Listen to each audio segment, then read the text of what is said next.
People always ask me what the war was really like. They ask about the guns, the mud, the cold, the fear. But the story I tell them, the one that still wakes me up at 3 in the morning, the one that my grandchildren beg me to repeat every Thanksgiving, is not about a firefight in a frozen forest or a desperate charge across an open field. It is about a single morning in the spring of 1945, when General George S. Patton himself looked me dead in the eyes and gave me an order that I never, in a million years, expected to receive. My name is James Walker. In the spring of 1945, I was a 15-year-old staff sergeant from Columbus, Ohio, serving under the legendary Third Army of General George S. Patton. I had landed in France after D-Day, pushed through the brutal hedgerows of Normandy, survived the freezing hell of the Battle of the Bulge, and crossed into Germany alongside thousands of other young American men who just wanted to go home. By April of 1945, we all knew it was over. Every single soldier on the ground knew it. The German cities were rubble. The roads were choked with exhausted, starving German soldiers surrendering by the thousands. Old men and teenage boys were being handed rifles and pushed into the front lines as a last, desperate measure. The whole rotten structure of the Third Reich was collapsing in on itself like a burning building.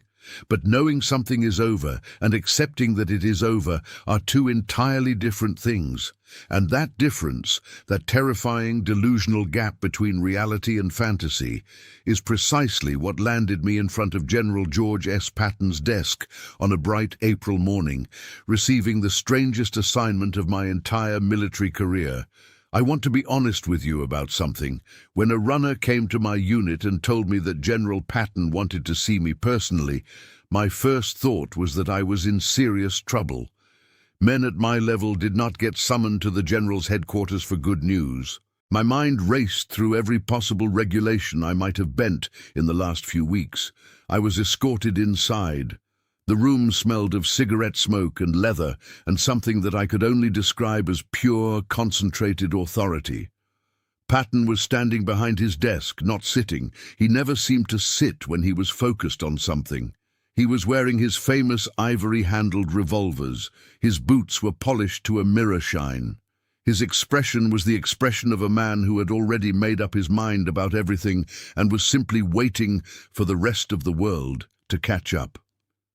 He looked at me for a long moment. Then he spoke. "Walker," he said, his voice carrying that distinctive, almost theatrical sharpness that everyone who ever served near him remembered for the rest of their lives. "I have a situation, and I need a man with enough sense to handle it without turning it into an international incident, and enough backbone to not let a bunch of arrogant, medal-wearing ghosts push him around." I said, "Yes, sir," because that was really the only thing a staff sergeant said to George S. Patton. He explained the situation to me in blunt, unvarnished terms. In a small, heavily fortified estate on the outskirts of a German town that I will not name even now, out of respect for the families who still live there, a group of senior German officers had barricaded themselves inside. They were not armed in any meaningful combat sense. They were not prepared to fight to the last bullet in some heroic last stand. They were not dangerous in the traditional way that a soldier thinks of danger. They were dangerous in a far more pathetic and infuriating way. There were 11 of them, senior officers ranging in rank from colonel to general, men who had commanded divisions, men who had planned operations, men whose signatures had appeared on orders that sent hundreds of thousands of soldiers to their deaths across the Eastern Front, across North Africa, across France, and across the frozen Russian steppes. And they were refusing to surrender, not because they had weapons pointed at us, not because they had any realistic hope of military resistance.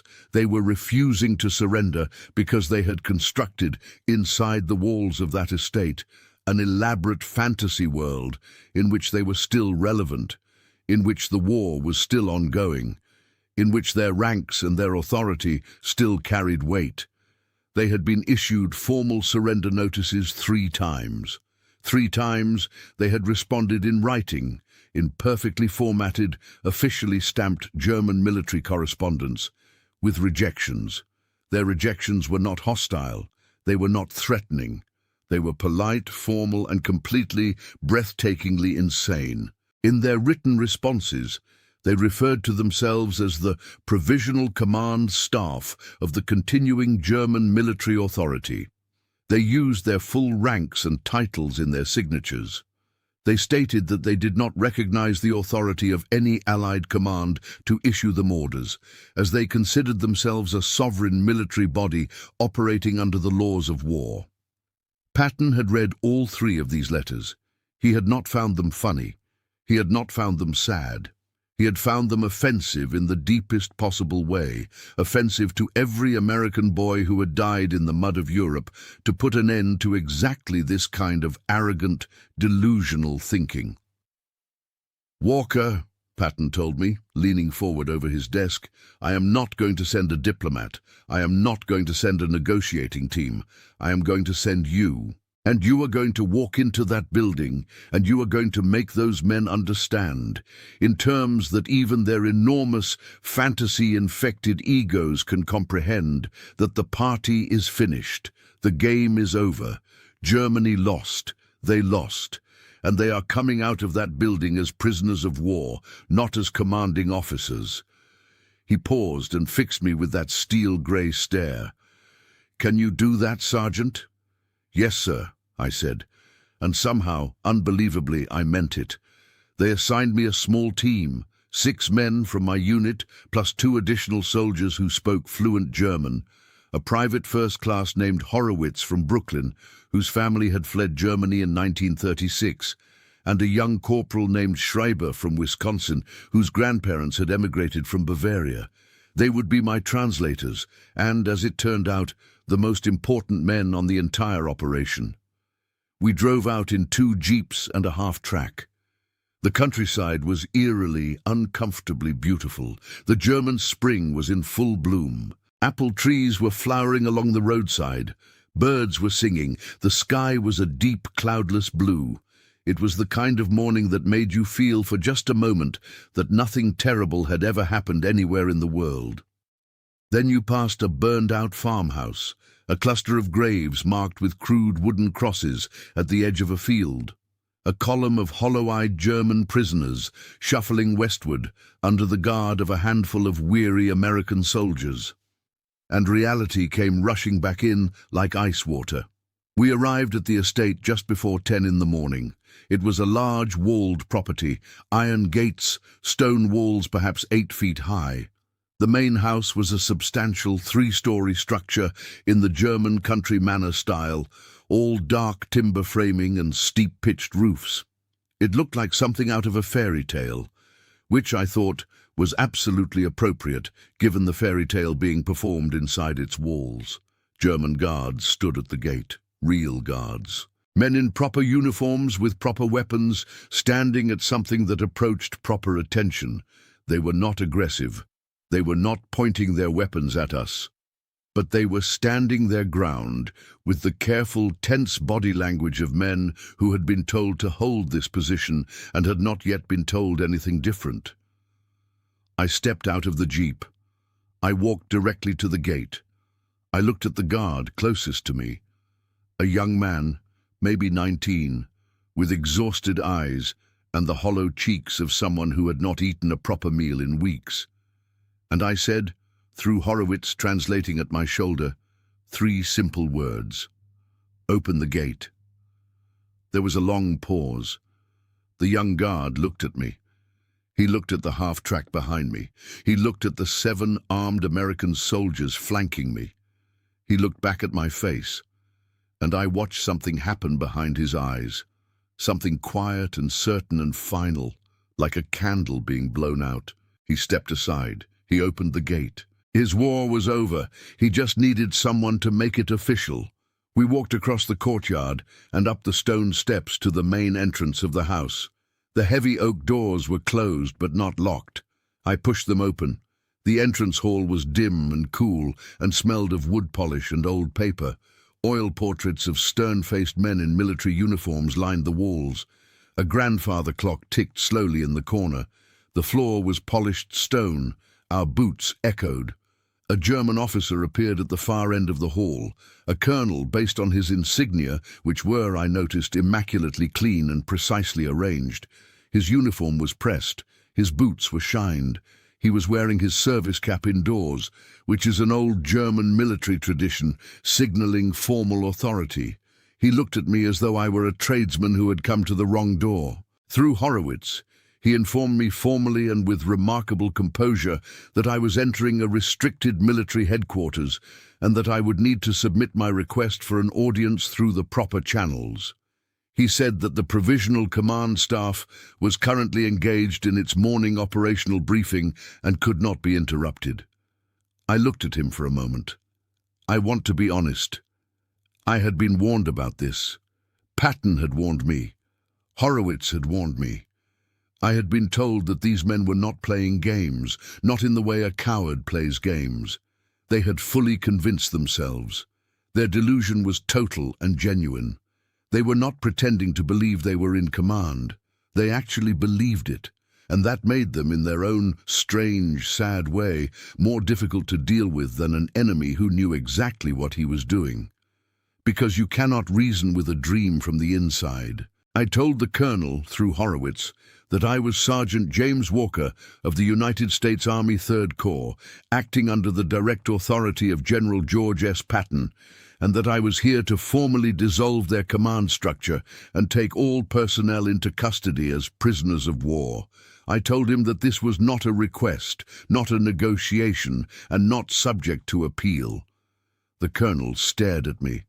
Then, very slowly, very deliberately, he straightened his already straight posture, adjusted his already straight cap, and told me, with what I can only describe as magnificent delusional dignity, that he did not recognize my authority, and that I should return to my commanding officer and have him submit a formal written communication to the Provisional Command Staff through the appropriate military protocol.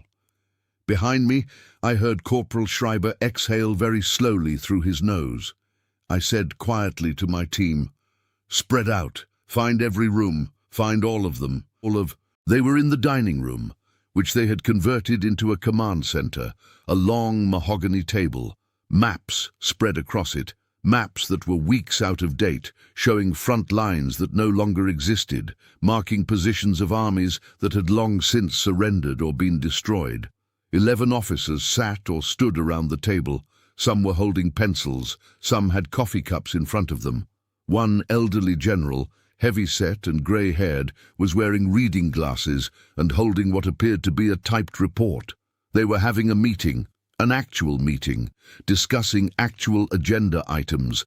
In May of 1945, with the war over, with their country defeated, with Allied troops literally at that moment standing in every major German city and processing hundreds of thousands of German prisoners of war. They looked up when we walked in. Their expressions were remarkable. There was no fear. There was no guilt. There was instead a kind of affronted formality, the expression of men who have been interrupted during important business by someone who had no business interrupting them.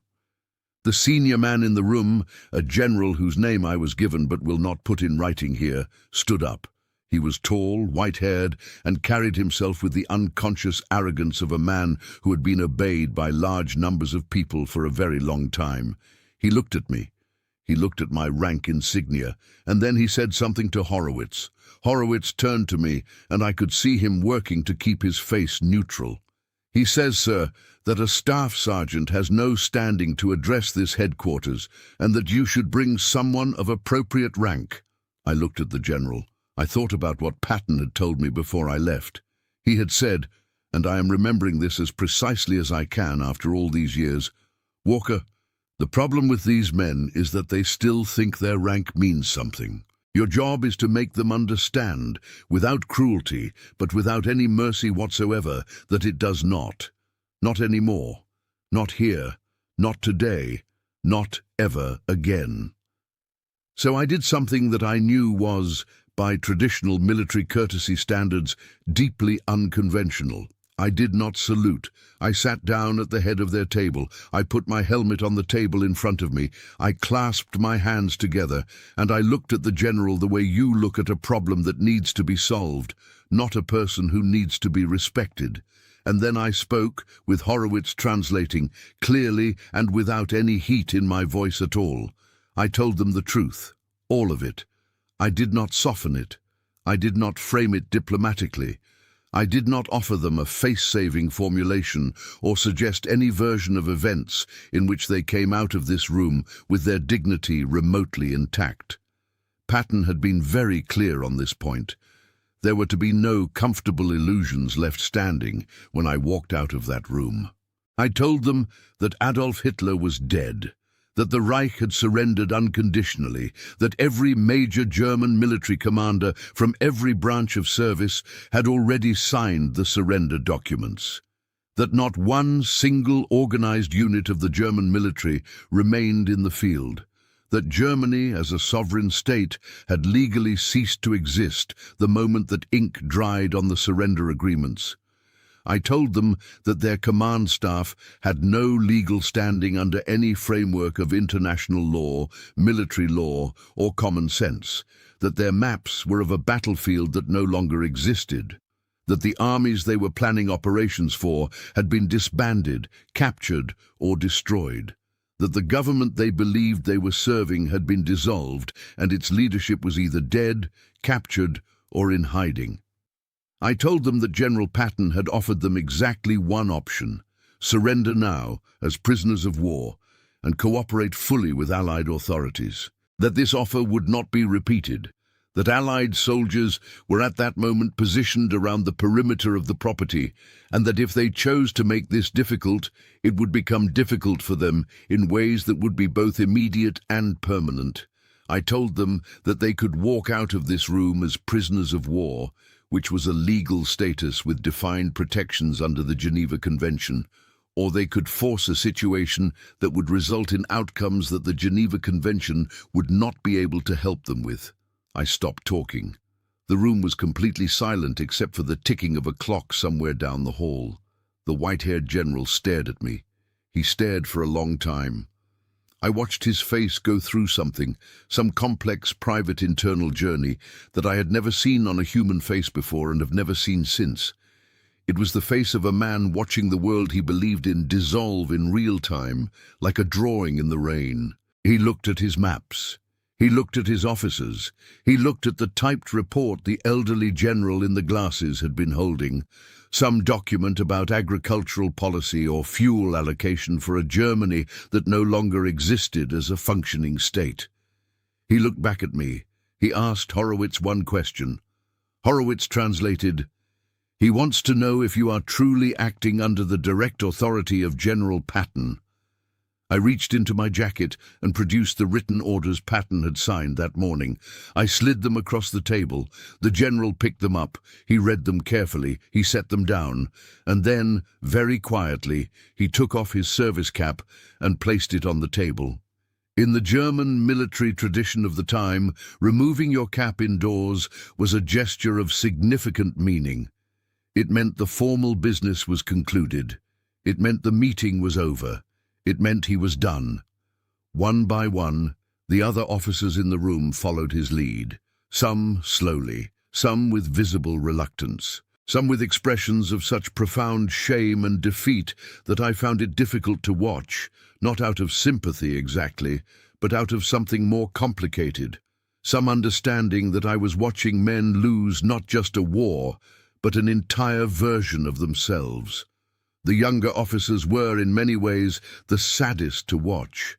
These were men in their 30s and 40s who had given their entire adult lives to a structure, an ideology, a hierarchy, a set of beliefs about themselves and their nation that had turned out to be a monstrous lie, and now that lie was being unwrapped in front of them by a 23-year-old staff sergeant from Columbus, Ohio, who had not even been sure 2 hours ago whether he was in trouble.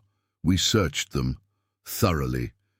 Patton had given me very specific instructions about this, and the events surrounding the capture of other senior Nazi officials in those final weeks of the war had made the necessity of this absolutely clear. Heinrich Himmler had bitten down on a cyanide capsule and died while in British custody just days before. The Americans were determined not to lose any more of these men to a coward's escape before they could face the justice that millions of victims deserved. I will not go into the specific details of the search. I will say only that it was thorough, that it was humiliating for the men being searched, and that it was absolutely necessary. We found what we needed to find. 2 capsules, confiscated, done. No one used them. Whether that was courage or simple calculation, I honestly cannot tell you. Perhaps they believed they could still somehow talk their way to a better outcome in a courtroom. Perhaps the reality of their situation had finally penetrated deeply enough that even the possibility of escape felt pointless. Perhaps they were simply, in the end, just frightened men who chose life over the alternative when it actually came down to it. We walked them out into the courtyard. It was still a beautiful morning. The birds were still singing, the apple blossoms were still drifting in the light breeze. The 11 officers of the Provisional Command Staff of the continuing German military authority stepped out into the sunlight, blinking in plain clothing, without their caps, without their medals, without their maps, without their morning briefings, without their formal correspondence protocols, without their grand, insane, heartbreaking fantasy. They were just 11 old men in a courtyard on a beautiful spring morning. We put them in the vehicles and drove them to the processing facility. Their war was over. I reported back to General Patton that afternoon. He listened to my full report without interrupting. When I finished, he was quiet for a moment. Then he nodded once, the specific, decisive nod of a man who has received precisely the information he expected and is satisfied by it. "Walker," he said, "you know what the difference is between a soldier and a fool?" "No, sir," I said. "A soldier," Patton said, "knows when the fight is over. These men—" He tapped the summary report on his desk. "They were never really soldiers. They were performers, and you just closed the curtain on the last act." He dismissed me. I walked out of his headquarters into the afternoon sun of a German spring. I stood there for a moment, and I thought about those 11 men in their pressed uniforms, holding their out-of-date maps, having their morning meeting about a Germany that did not exist anymore. I thought about the young gate guard whose eyes had gone out like a candle. I thought about the white-haired general removing his cap and placing it on the table, and then I walked back to my unit, because there was still work to be done. I have been asked many times, in the decades since the war ended, what the most important thing I took away from my service was. People expect me to talk about brotherhood, about sacrifice, about the importance of freedom and the price that was paid for it. And all of those things are true, and all of those things matter deeply. But the lesson of that spring morning in 1945, the lesson that General Patton sent me to deliver and that those 11 men were forced to receive, is a different kind of lesson. It is quieter, maybe, but I think it is just as important. Reality does not negotiate.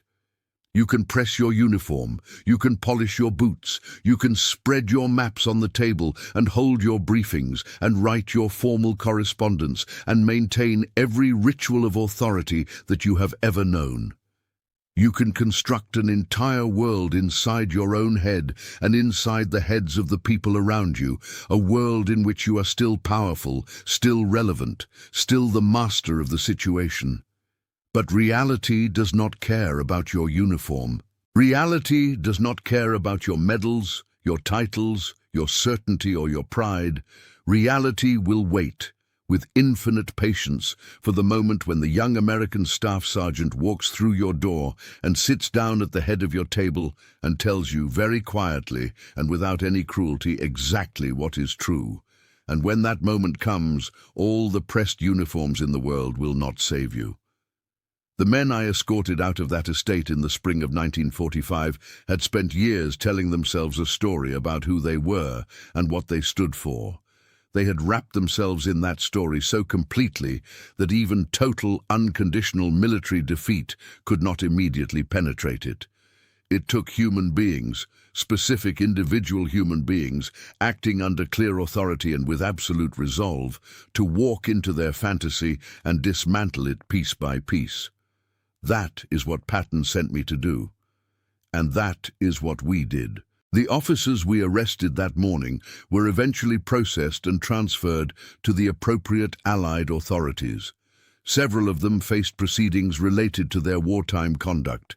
I do not know the ultimate legal outcomes for each of them. That was not my responsibility, and the machinery of post-war justice was large and complex and moved slowly. When we drove away from that estate, there was nobody left inside holding a morning briefing. There were no more formal correspondence letters being drafted to Allied commands demanding diplomatic recognition. There were no more maps being marked with positions of armies that had ceased to exist. The fantasy was finished. If you enjoyed this untold story of George S. Patton, don't forget to like, share, and subscribe for more intense WW2 confessions.